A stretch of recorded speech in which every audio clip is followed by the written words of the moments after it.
my name is Bridget Benson, and I'm an administrator for the King County Board of Appeals and Equalization. I'd like to welcome you on behalf of the legislative branch's Equity and Social Justice Team Events and Training Subcommittee. If you have not done so yet, please sign in and make sure you get some of the handouts that are over by the table by Carmela.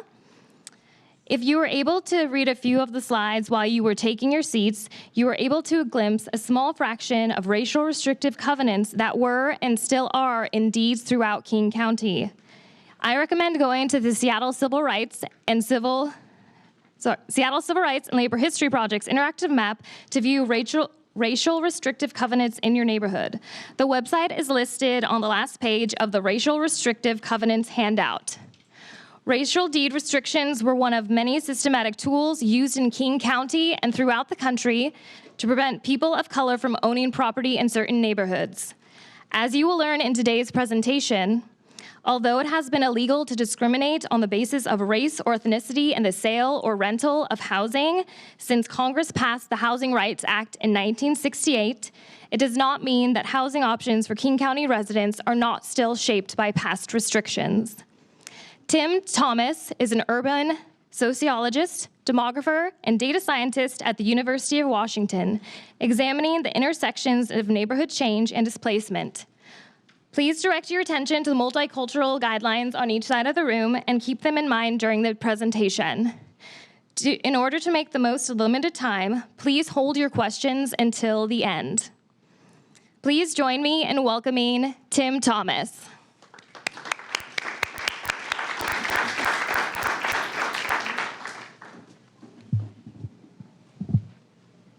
Good morning still. Thank you, Bridget, for having me come, and thank you all for coming. This is a really exciting time to be working on this topic and also having the opportunity to speak to folks who are actually probably the most important tools in trying to rectify racial inequality, especially in the Pacific Northwest. As Bridget said, my name's Tim Thomas. I am a postdoctoral fellow at the East Science Institute and also the Sociology Department at the University of Washington.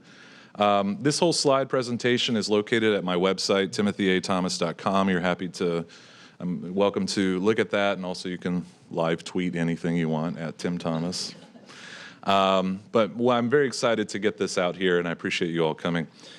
So what I'm going to talk a bit about today is the history of redlining and segregation, and kind of walk us through kind of how this happened in the Pacific Northwest. I'm from Georgia originally in the South, and when we think about segregation, we think a lot about Jim Crow and all those kind of things, but actually, those elements actually picked up across the whole nation. I'll show you how it happened, walk you through these different processes, and also talk about modern impacts, specifically around home ownership and migration. But to start us off, first off, I want to kind of establish a very important point, which is that neighborhoods matter. Where you live, where you grow up has massive impacts on your future. And so I'm a neighborhood scholar. I do a lot of research on segregation and stuff. And just to kind of situate this, Robert Sampson wrote a book called The Great American City. And he wrote in there that neighborhood effects are pervasive and stable across time. In other words, if you grow up in a poor neighborhood or a rich neighborhood, these impacts will follow through with you even until retirement or death. What happens in neighborhoods, there's residential segregation and issues of mobility. So in 1994, Douglas Massey and Nancy Denton wrote the book American Apartheid, talking about hypersegregation, where it's created the underclass, individuals being segregated into urban centers. Issues of concentrated disadvantage and uneven opportunities persist through that period of time, long exposures to crime and disadvantage. What's especially problematic that I'll point out a couple of times is that there's very low political clout within segregated spaces. A lot of research has built theories around segregation. There's three real big ones that basically focus around this context of discrimination, income inequality, and also preferences. But there's also some new research coming out that talks about network preferences. So how you know your neighborhood. If you just grew up in Tacoma, that's all you know. You don't know about different neighborhoods in Seattle, for example. But what pushes this is also related to the housing market. There's a fantastic book called Urban Fortunes that basically talks about how space becomes commodified And there are winners and losers where usually the money'd win and losers tend to get displaced. So I'm going to talk a little bit about gentrification in that context. And again, concentrated poverty can really lead to detachment from mainstream social and structural things, and which produces individuals and families to be stuck in a neighborhood without the ability to leave poor neighborhoods unless they're forced out if there's gentrification. And finally, there's just a high level of generational exclusion where the housing exclusion that I'm going to talk about a lot created the racial wealth gap. And to this day, when we think about the housing crisis, foreclosures happened most in Black and Latinx segregated neighborhoods, largely because they were targeted most. So the effects of segregation in particular are related around this idea of concentrated poverty, but there's also a lot of high crime, violence and drug use. There was also the war on crime that targeted segregated neighborhoods. There's a lot of work about the mass incarceration of young Black men in that area, creating an invisible population that cannot produce or aren't able to participate in the political system often. There's a lot of health disparities that happen in segregated neighborhoods. Teenage and out-of-wedlock pregnancies are relatively high, economic disadvantage, educational disadvantage, and again, little political clout.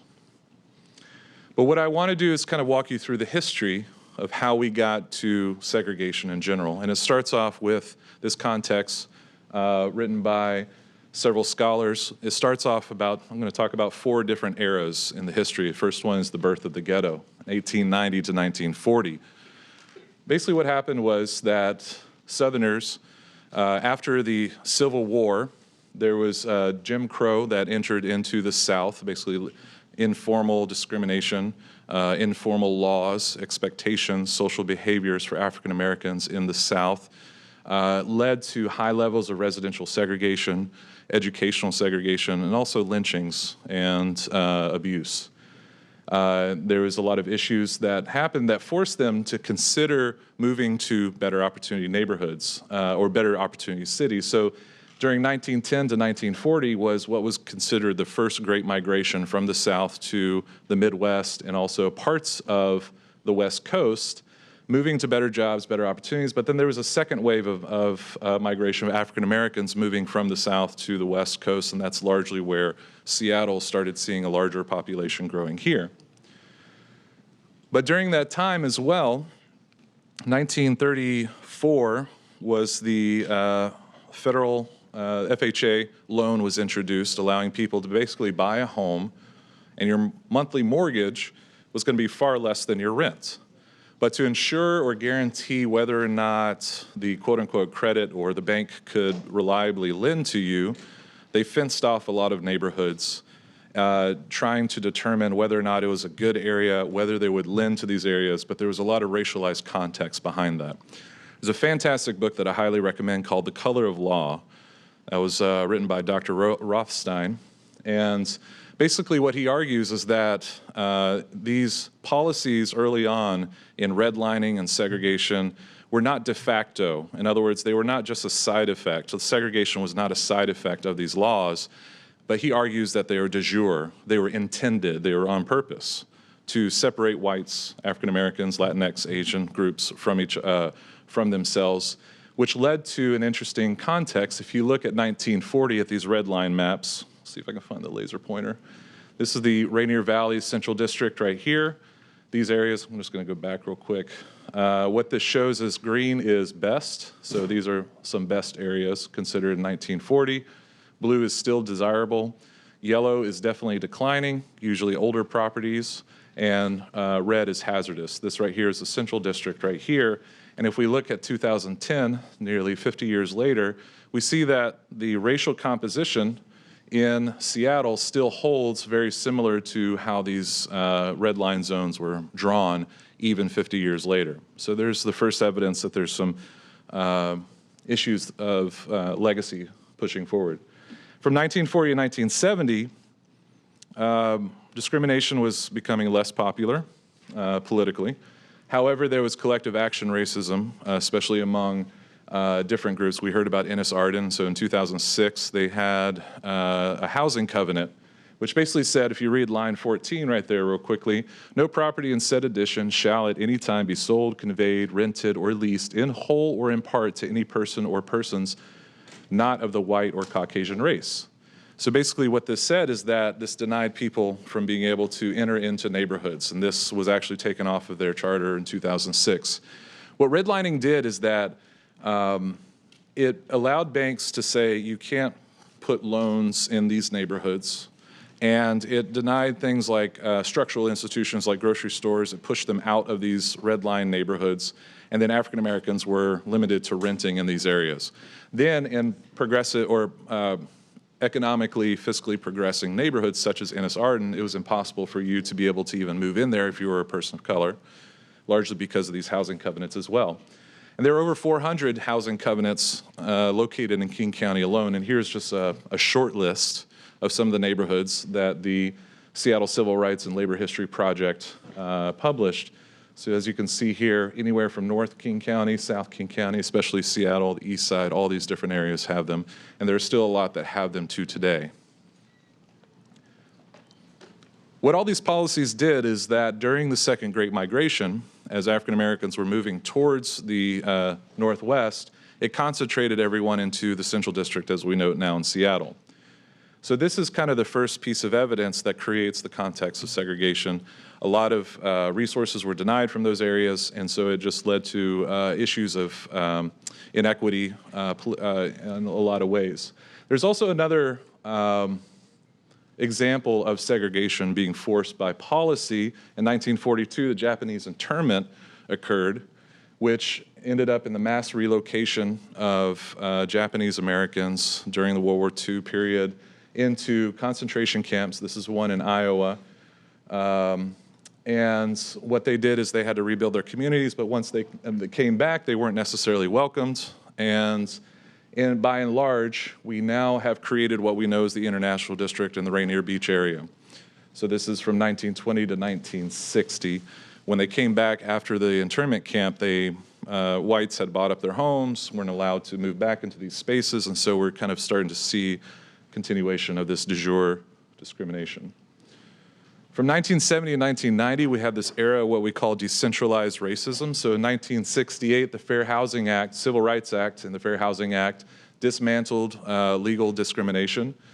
Segregation had peaked in the 1970s, but the legacy of what segregation did was perpetuating within these neighborhoods. So for example, the redlining, but also block busting. Block busting is basically when say, for example, you have a kind of a white neighborhood that's getting older and a black family moves in or something like that. A real estate agent would go to a white family and say, hey, look, neighborhood's turning.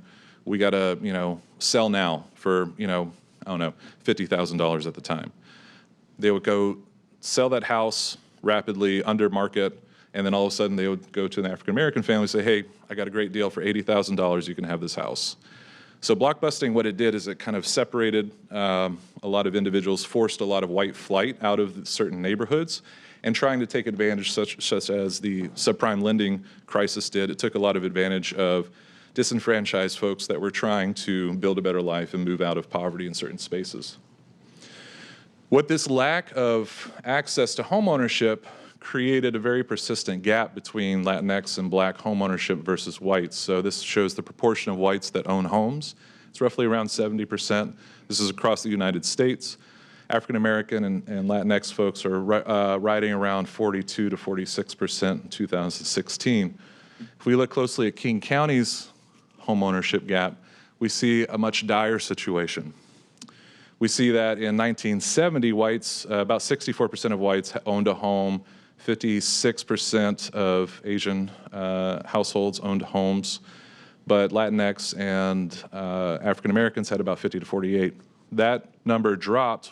White and Asian homeownership continued to stay the same, but Latinx and African American homeownership gradually declined up until about 2000. This is from 2015. It's probably a lot lower right now, where 34% of Latinx own and 28% of African American own in King County. What the lack of homeownership does is it prevents individuals to participate in the experiment of building the middle class. And that experiment, what it did is greatly profited whites over folks of color. And in particular, we see a massive wealth gap building from 1963 to 2016. And what this shows right now in 2016, whites are making close to 175,000. They're worth 175,000. This is not just income, this is assets. And African Americans are skirting around $20,000 to $30,000. Right now, whites in King County make about 450, or their wealth is about 450,000 in net assets. Asian is about 440,000. African Americans are around 13,000. So if we fast forward past actually this is the slide that's wrong. That's supposed to say 1990 to 2019. This is a new era that I study a lot. This is the urban revitalization period, or some people have coined it as the Great Inversion. What segregation did is it put a lot of families concentrated into the urban core. The urban core was kind of left, dilapidated, crime kind of occurred, social disorder was going on, not largely because of the population itself, but largely because the resources were moved out of those areas. During that time, we started seeing that poverty had focused and concentrated in the urban core, making a lot of people wanting to get out of there. It doesn't matter what. And crime had peaked in the 1990s, but there was limited opportunity to move, and it was also market divestment in the urban core. And around that time, around 1990, the Back to the City movement, or gentrification, started to take hold. What that was is whites more likely than black families to get loans, were more likely to get loans to revitalize urban core spaces, which was kind of a reverse of redlining. But African Americans were more likely to get high interest or subprime loans, largely because of poor credit or some other issues, but largely because of discrimination. Generation X and millennials desiring walkable spaces, affordable and interesting urban neighborhoods were willing to move into these diverse neighborhoods. And public policies intended to clean up urban spaces led to gentrification. I encourage you to look up in 2010 a police intervention called Safe Union and Safer Union along 23rd and Union, where there used to be, basically that was the heart of the Central District. For a long time, it was very left alone for a while. Then they had this operation where they cleaned up the area, and they arrested 17 high-level drug offenders, and then they started arresting petty drug offenders that were they were operating on what was considered a 30-year-old drug market, open-air drug market in the area. The local bar, Thompson's Point of View, was an African-American bar, shut down because of tax reasons. The area started to change, and then marijuana laws were passed, and Uncle Ike's popped up in there as well. So what's interesting is that a 30-year open-air drug market, a legal illicit drug use, drug market, was shut down. We passed laws, then all of a sudden drugs are kind of shifted towards white capital now. And largely most folks that operate, grow, and run marijuana laws are folks who tend to be white. And so it's an interesting kind of flip in that degree. It's a totally different topic. At this time, massive displacement occurred, and wages were stagnant, housing costs were rising, forcing a lot of people to move. And just real quickly, I just want to go over what the definition of gentrification is. You can read this more deeply in the handout. There's about 4 stages of gentrification. First one is sweat equity, where individuals with a little bit of elbow grease, low income, move into low-income neighborhoods. They just want to find a house. They're risk oblivious, of course, and they tend to be white individuals. They move into these areas, usually artists or other folks who are disenfranchised, LGBTQ community, maybe moving into these spaces, and begin to enhance the tax base. Stage 2 is young families start to see that the neighborhood's not so bad, it's pretty diverse. We want to raise our kids in a diverse neighborhood, so we start moving into these diverse spaces. And at that time, that starts to gather the attraction of news and other developers, and that's when stage 3 starts to move in, where risky investment kind of moves in, low investment. However, that's when social services start to disappear that took decades to establish themselves in these communities to help the community of purpose. And we start to see massive displacement, rent increasing. 4th stage, you can just kind of consider what happened to Capitol Hill. We have larger high-rise buildings moving in there, a lot of changes that have happened and full demographic shift, even politically. I just did a report recently on hate crimes, and the largest amount of hate crimes, they've gone up 400%, I believe, and according to the SPD.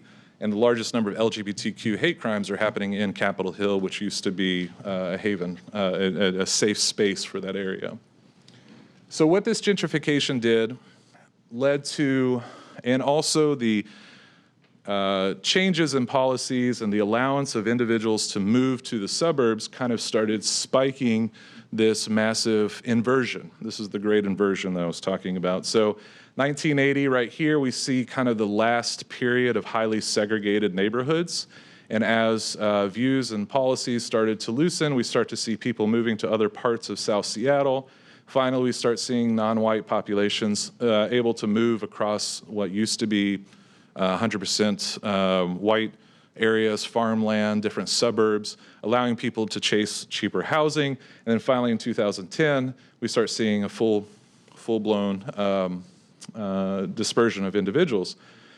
But when we focus on the African American community, there's only a few neighborhoods that they are going to. This is the Central District right here. And then we start seeing them moving slowly down south, and then finally they're kind of getting up north in Renton and filling in several different spaces in Kent, Auburn, bleeding into Renton, very few locations that they're heading to. What's interesting about this phenomenon, this is not unique to Seattle alone. Every metropolitan city with over 500,000 people, metropolitan area I should say, with over 500,000 people is seeing this massive inversion where the urban core is seeing a shift. If you see this red right here, what this red represents is about a 50 to 90 percentage point change in the black population in these areas. In other words, they went from 90% African American to 10% African American. Certain areas that were 90% in the Central District are now 20% in the Central District of Seattle. So this is a phenomenon that's not new. This means this is part of a broader issue. This is the legacy of the wealth inequality, pushing folks out of these areas, urban renewal moving into these areas, increasing rent. So it's a larger national problem that every person should consider. And this has led me to try to understand who is or how are people getting pushed out. So I developed what I call the tier theory. This is kind of in a very basic format, but basically what the theory posits is that there are kind of these concentric zones of interest that different people want. And these spaces along these lines are where gentrification tends to happen. So for example, in 2013 to 2017, if we look at where people came from in the ACS in the last year, we see in this first tier that white migrants from out of county and out of state are moving into the urban core. These are traditionally, the downtown area. Then pushing in-county whites, people that are familiar, supposedly familiar with the neighborhood, who are willing to move to diverse or segregated neighborhoods, are then pushing out African Americans further south, which is kind of the trend that we saw in that earlier map. I know we have questions at the end, but are there any clarifying questions, anything that doesn't make sense? Yes? Are people moving somewhere else, or are they just moving out from where they had been initially? It's the population's been staying the same, so they're churning and moving to different areas. So the anecdotal evidence that we've heard about African American population moving to South King County is true. And so that's largely the destination that they're showing. And I'll show in a little bit about some of the consequences of that too, in a little bit. Part of one of the consequences of this issue is that what we've seen since 2000, 2016 is that in addition to migration, poverty has also been building in some of the suburbs of South King County in particular. So what this shows is anything in red is definitely a above average rate of poverty growth and compared to the King County area. This is also similar to where the Black and Latinx population has been increasing too. So we're seeing a lot of folks of color being pushed out of the city, and rent is increasing anywhere from $1,300 to $3,700 from 2000 to 2016. These are the median rents for a tract. So largely what folks are doing is because the economic inequality that was produced, the poverty, the concentrated disadvantage, it disallowed people from building wealth, and they're forced to being priced out to a large degree, but also that it's not necessarily a good thing that they're heading to cheaper spaces because there's less resources in some of those spaces. And affordable housing has been declining as well across the whole state of Washington. So what this graph shows is the trend in the number of units that were about $800 a month from 2000 to 2017, 2018. So basically what happened was that we had about 225,000 units at around $800 a month. This is adjusted for 2017 dollars. And in 2012, I just want you to point out, I want to write a book called 2012 because a lot of things happened during this period of time. In 2012, we lost 80% of those affordable homes. These are fair market rate homes. And at that time, 2013, we started to see the point in time counts start to increase. Now you can see that the housing crisis had a high rate of homelessness. We had a lot of affordable homes during the 2008 crisis, but right now, today in 2018, we have counts of individuals who are homeless that are higher than during the 2008 period. At this same time, we saw evictions were increasing. These are eviction filings increasing during the housing crisis, and they've been declining since. But if we look at King County in particular, we see a similar trend in affordable housing declines. We see a more rapid growth of homelessness that's been steady and a more steady decline in evictions. Now, this decline in evictions may not necessarily be a positive thing. I'm chasing a theory of sorts that was introduced by the Urban Institute, where in Washington, D.C., they saw similar trends, where there was a decline in affordable housing, but they also saw a decline in evictions, and they posit that it's possibly because they've evicted everyone that they could. So in King County, if we're seeing that the increase in homelessness is also counter to that, it could be very potentially that we're pushing people into homelessness more. These are people that are uncounted. They can't afford to live in the average $2,200 a month apartment in King County. And it's creating a much dire situation than what we want. Yeah. Well, if it's a clarifying question, I'm happy. Go ahead. Nationally, African Americans disproportionately were impacted by the economic crisis. A disproportionate number lost their house, right? So Correct. Was that true in city of Seattle, in the central area? Absolutely. Okay. Yeah. All right. During this time, from 2003 to about 2019, what this graph shows on the left-hand side is the amount that the average rent was per county for King County and Snohomish, Clark, Pierce, Spokane, and then all average of Washington State in orange. So all across Washington State in 2003, rent was about somewhere around $700. By 2019, that rent was close to $1,000. This right-hand side tells you how much money you have to make to avoid what's called a rent burden.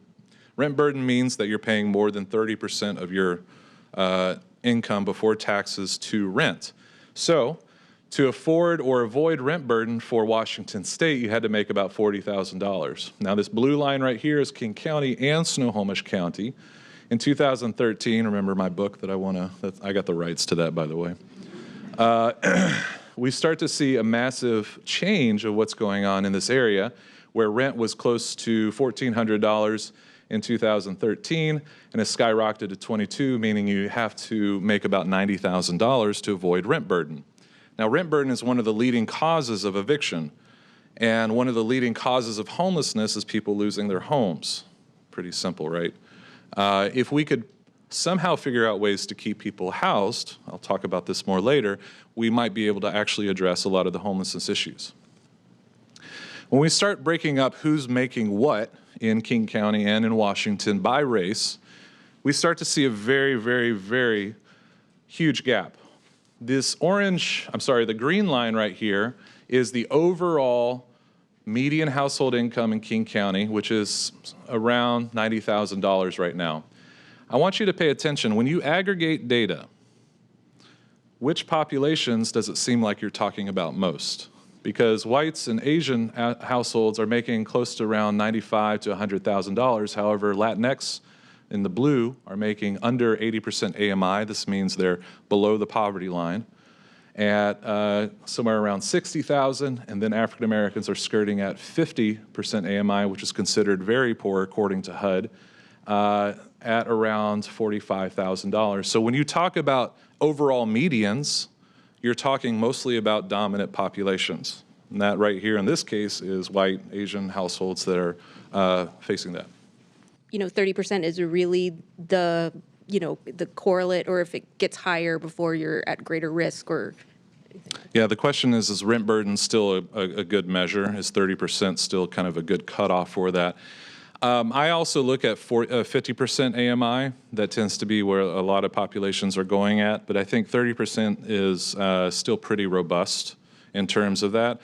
But you have to think about at what point. If you're making $1 million, 30%, so drop in the bucket, things like that. So there's some leverage that needs to be done, but for a general population, median rent burden is actually at 30%. That's still a pretty good measure. And right now in Washington State, across the state, 50% or 48% of the households are rent burdened at 30% or more. So half of the population is at risk of housing displacement. About 25% of the whole population is at 50% or more rent burden.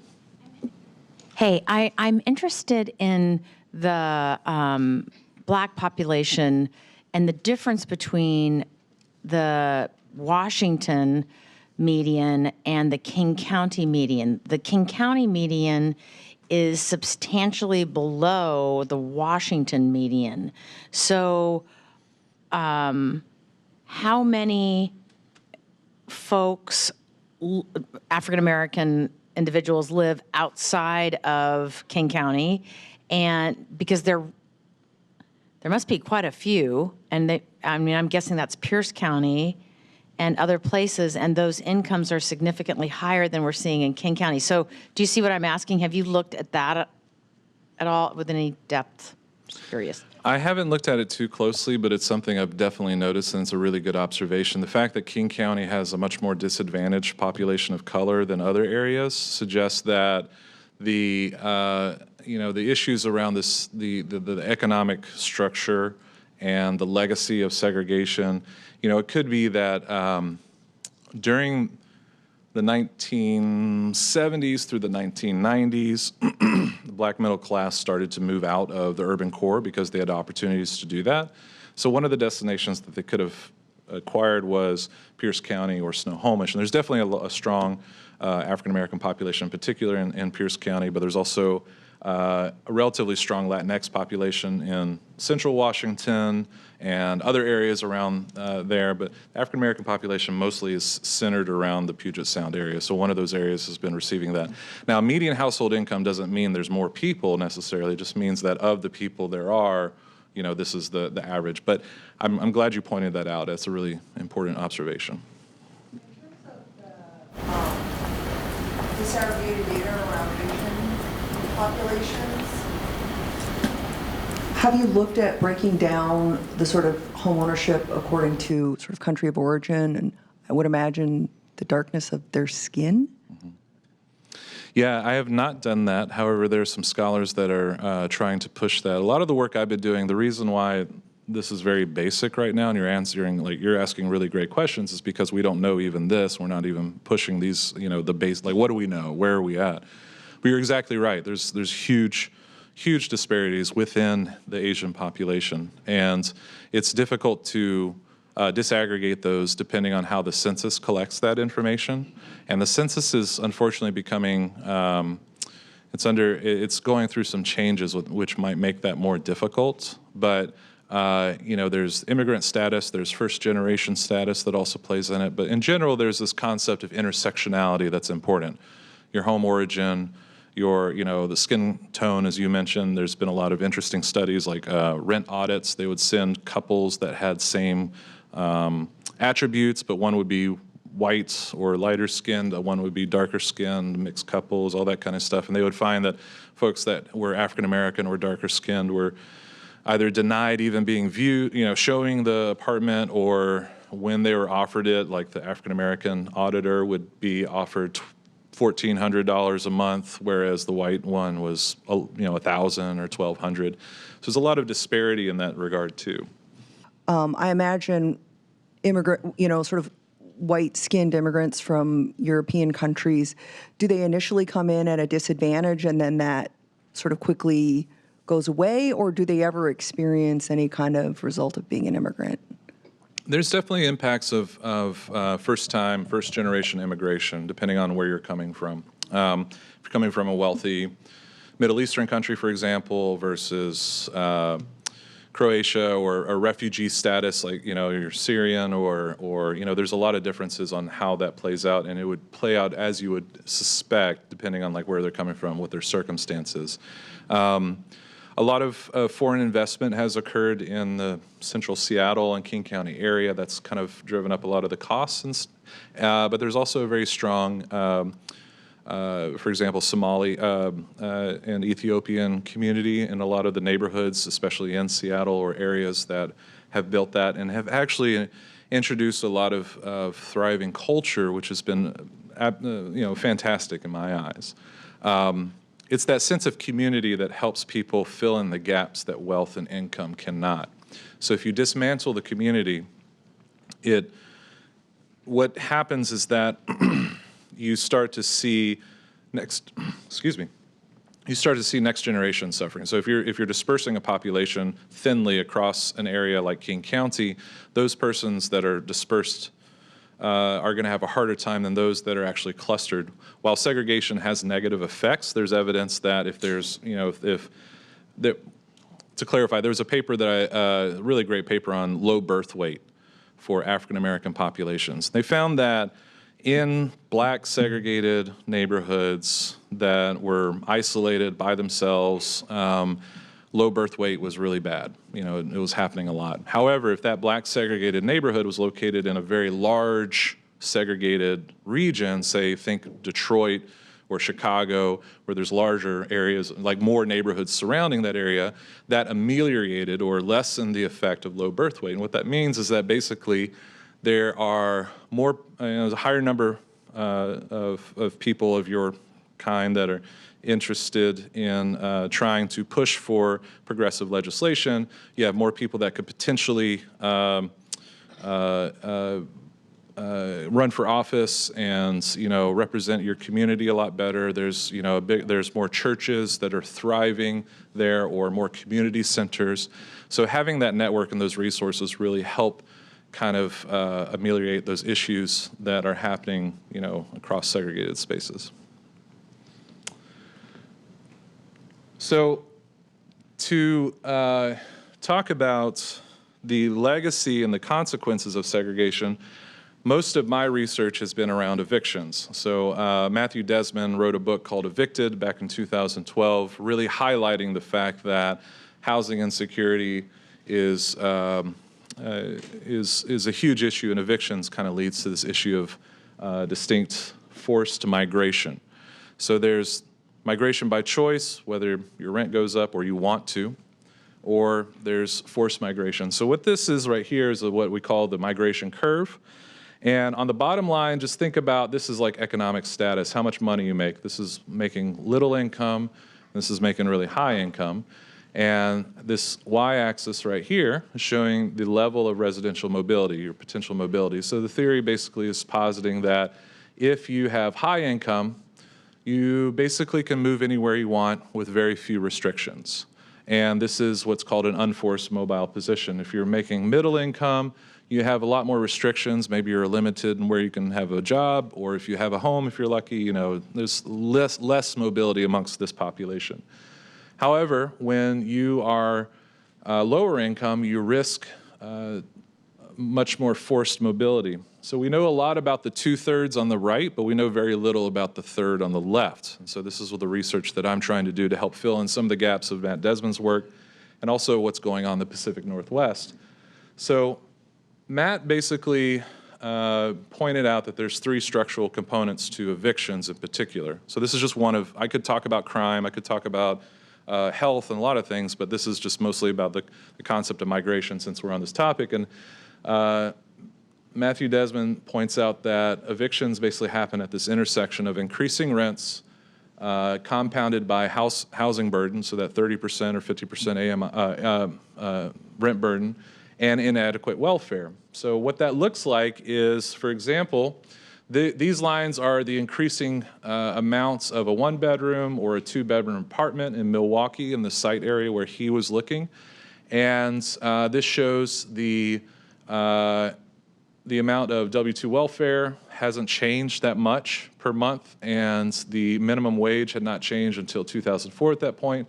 But still, as you can see, when it increased, you see that people are risking not being able to pay their rent. So they have a choice, a fundamental choice of whether or not to eat or feed their family or pay for rent. So this leads to falling behind on rent and compounding issues. Matthew's work also showed that women are disproportionately overrepresented. African American evictions are especially high. Families with children, basically if you have a child in your household, your likelihood of having an eviction is extremely high when you're facing that triangle of issues.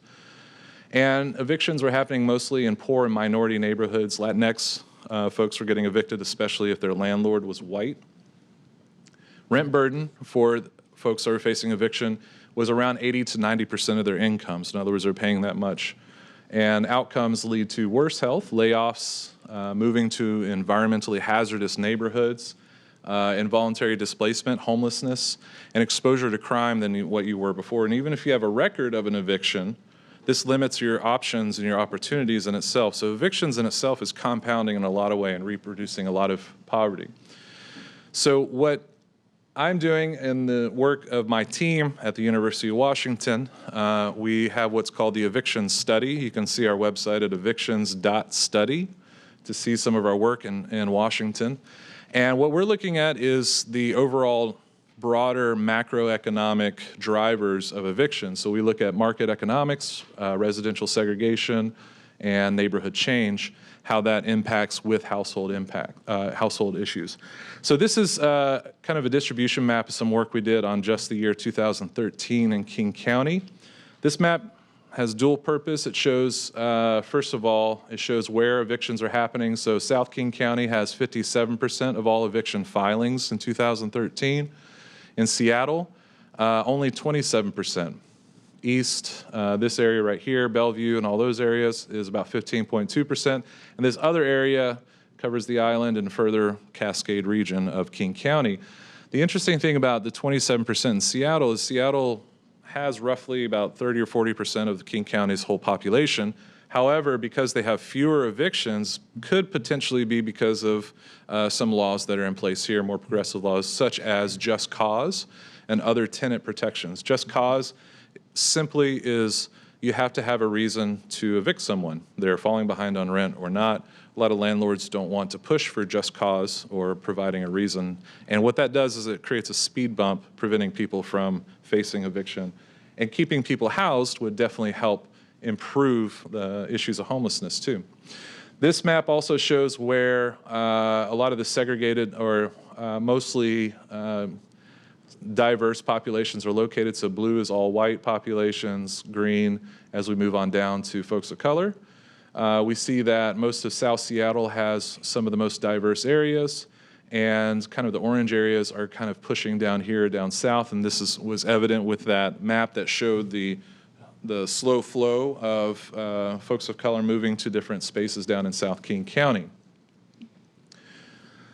When we look at the race and the sex of individuals that were named in eviction filings, I find that women were facing eviction filings 2% more than men, which wasn't much. But when we break it down to race, there's a really huge issue here where African American heads of households were getting evicted 4 times more than whites. And Latinx were getting evicted 1.4 times more than whites, which is about 40% more than whites were.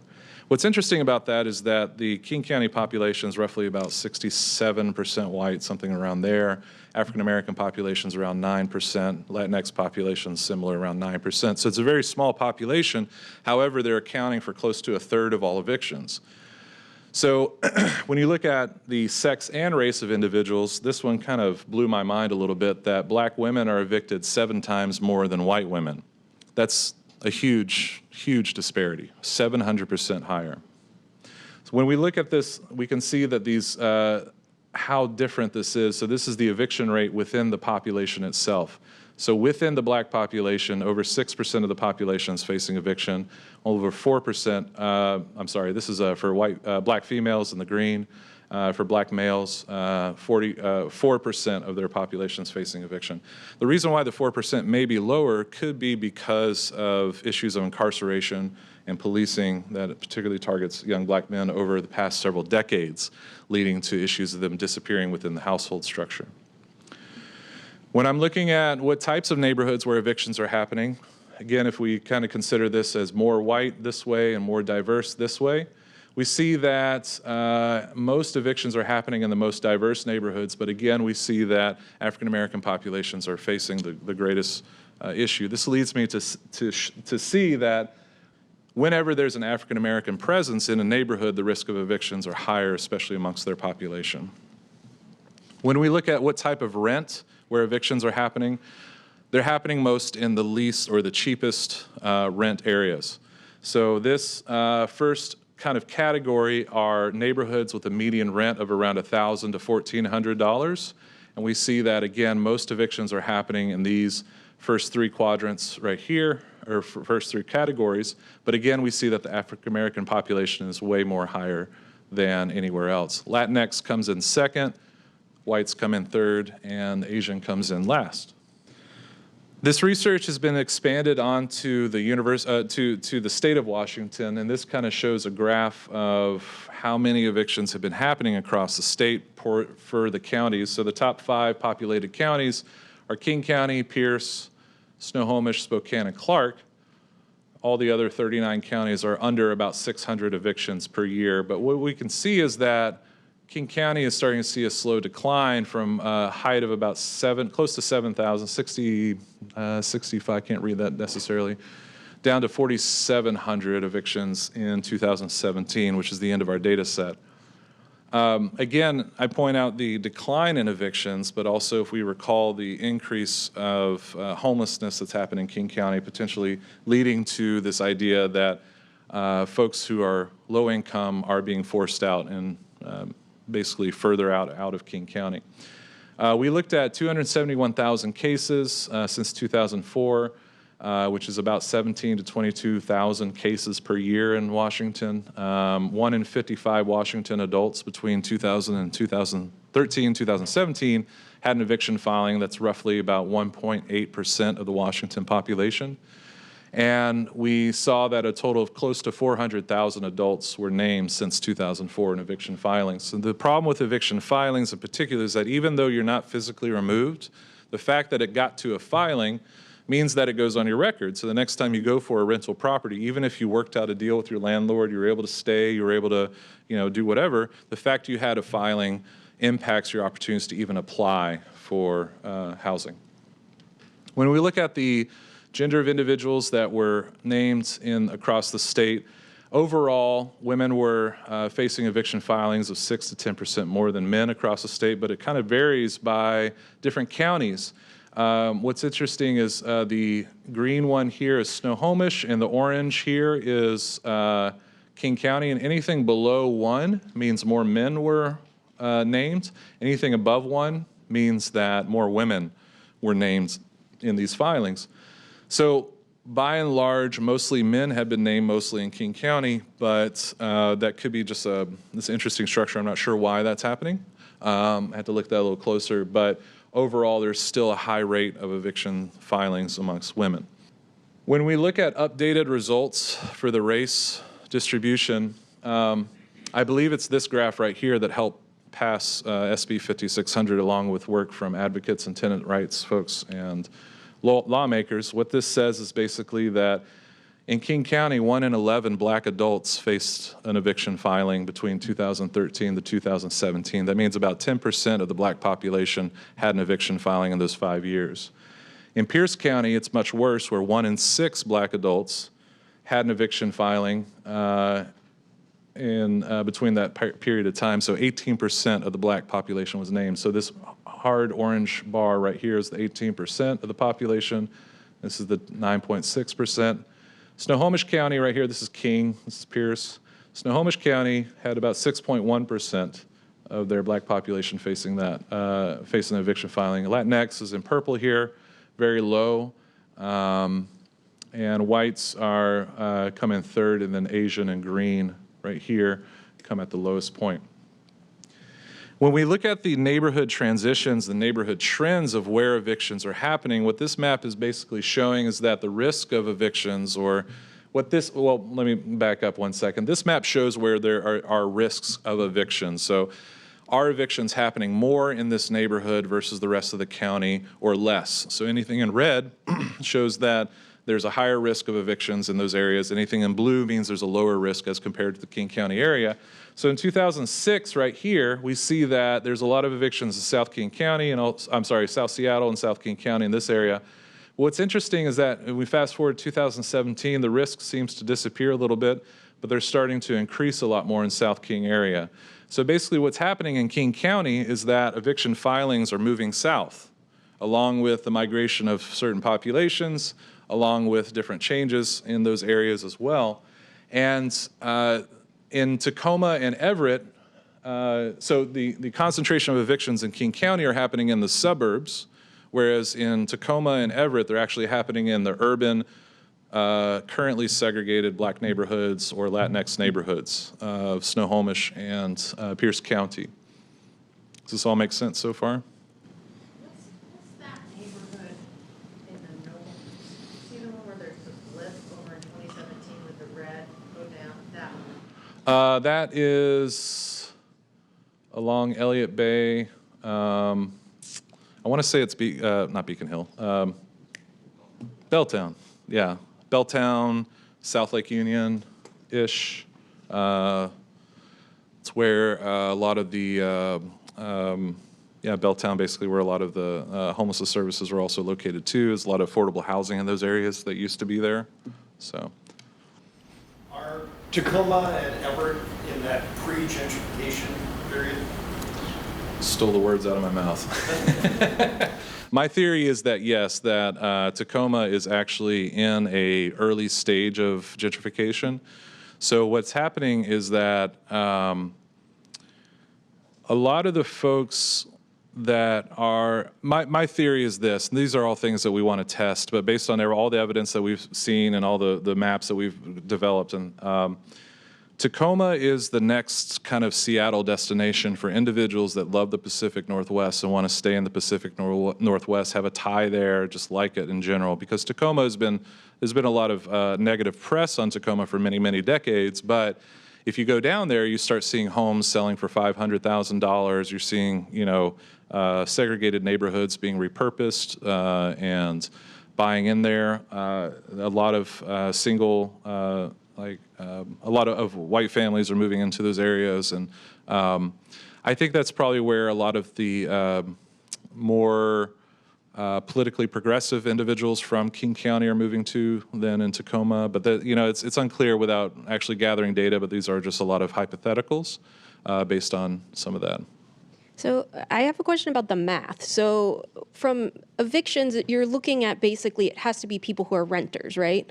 So to what extent are you taking into account, like, for example, and I don't know if this is true, but potentially on the east side, a higher percentage of people are homeowners versus renters. So if the universe is evictions, then the universe is people who rent, but maybe the proportion of people who rent and probably is very different among different demographic groups and places. So I guess I'm just wondering, it's not a question for me whether race is a factor, because that's clear, but I think, for example, with the disparities, are they somewhat more pronounced because communities of color are more likely to be renters or are less likely to have wealth in their family? So instead of being on the housing market, they move back in with their parents and things of that nature. Does the data include that or not? Does it reflect that? We're looking closer into that, and it's definitely, there's a disparity of, there's a wealth disparity for sure, but what's interesting about, in particular with the population color, which is kind of the purpose of the whole talk, which I'm glad you brought up, is that it's not just that they're poor, it's the fact that they were made poor to a large degree. And those were political decisions that were made. And when we look at, we haven't looked at housing necessarily and the universe of evictions happening in there. There's a lot of disadvantage. And yes, I think it's about 60% of the African American population rents, 55% of Latinx population rents, about 30% of whites, and 40% of Asian, I believe, if I remember correctly. So that means that the homeownership gap is pretty wide in those areas too. So yeah, you're correct. In like in the Bellevue area, there's also the decision to move there, and what drew people to those certain neighborhoods. So there's a great book that just came out called Cycles of Segregation, and what it talks about is, like, in addition to the inability to afford good neighborhoods and discrimination and preferences, there's also this lack of knowledge of networks, or of neighborhoods, I'm sorry.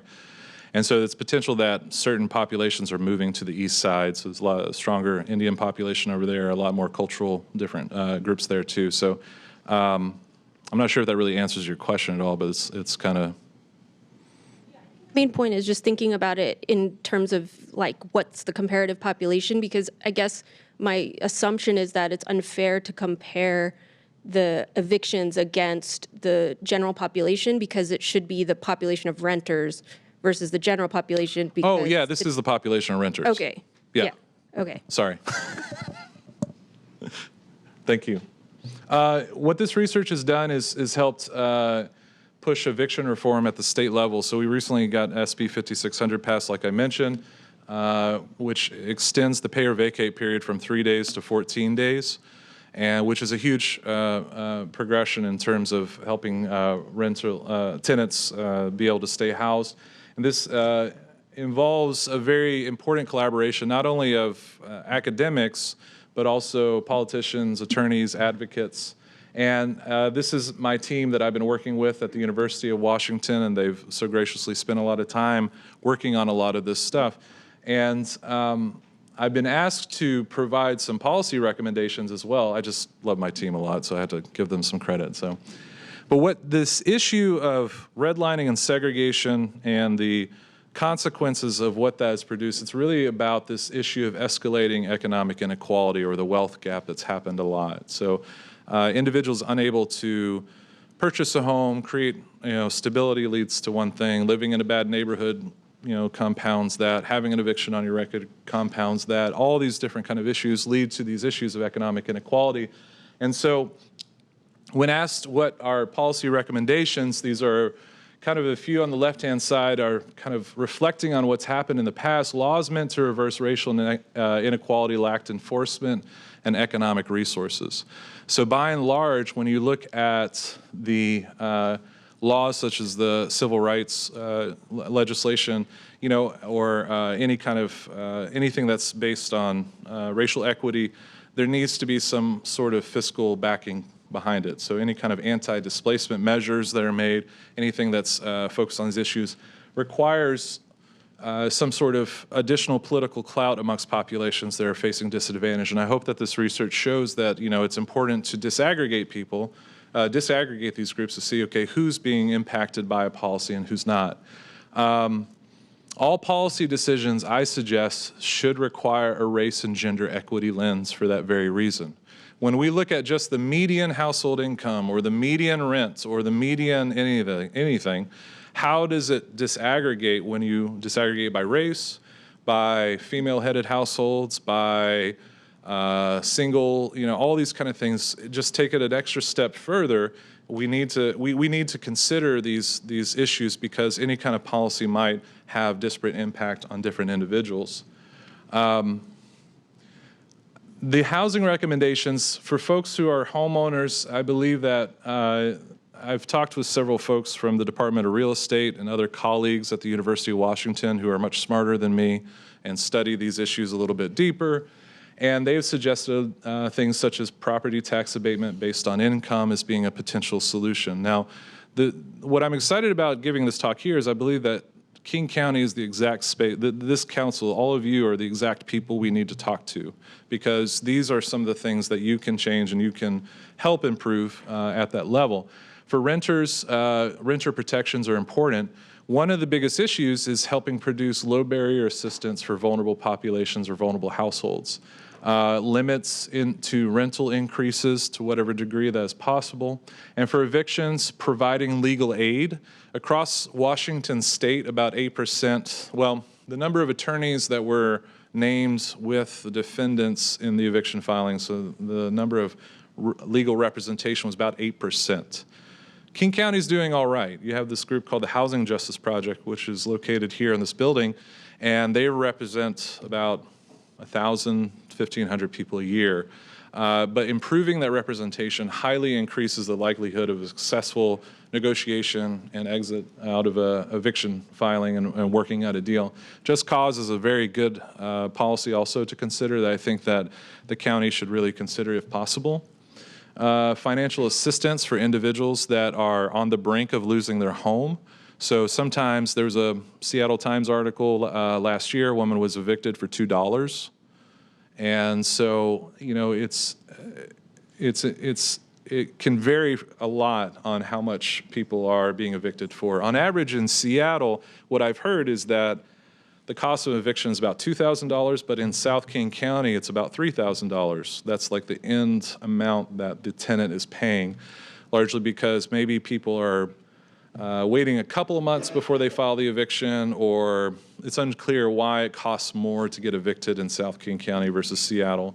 But that financial assistance can help improve that. The Housing Justice Project is also part of a group called Home Base, which got a large multi-million-dollar grant, where basically however much that tenant owes, they're going to pay it off, and it allows them to stay housed. So if there's any way to kind of build a fund or that would help continue, that would be incredibly powerful. And finally, you know, eviction laws, the current ones need to be enforced. If you go, well, there are certain groups that are trying to circumvent these laws. So for example, the 14-day pay or vacate law that just recently got passed, landlords are responding to that by automatically, well, they're suggesting, the lobby is suggesting that the landlords automatically start the eviction process on the 2nd of every month. So in other words, like on the 2nd, file for the eviction, you got 14 days to pay or vacate, and then it goes into, it becomes an eviction filing. The issue with that is if you get 3 pay or vacates, you then lose what's called judicial discretion, which is a huge benefit for tenants to allow the judge to decide whether or not the population can, or whether or not a tenant is fairly being evicted or not. Finally, development and zoning definitely need more density and improving regulations and changing zoning rules. About 75%, I think, of Seattle is single-family zoned right now. 25% of that is multifamily zone. There's been a lot of interesting experiments, especially Minneapolis has gotten rid of all single-family zoned housing. So those are things to kind of see if the county could consider. I'm unsure whether or not that's doable. They've had a lot of positive feedback, but they did it because of the racial inequality that single-family zoned housing has done to different groups. So it was largely in response to segregation, the housing covenants, the redlining, and all that kind of stuff too. Finally, directing resources towards at-risk neighborhoods, trying to improve what's going on in there, because it's largely the neighbors. You want the community itself to be able to help themselves fend off any kind of like issues of displacement or risk of that. Finally, I was asked to give a list of recommendations, books on the left, and I have some online resources that I really like on the right. And if you're wanting to see this talk again, you can go to my website at timothyathomas.com. And thank you very much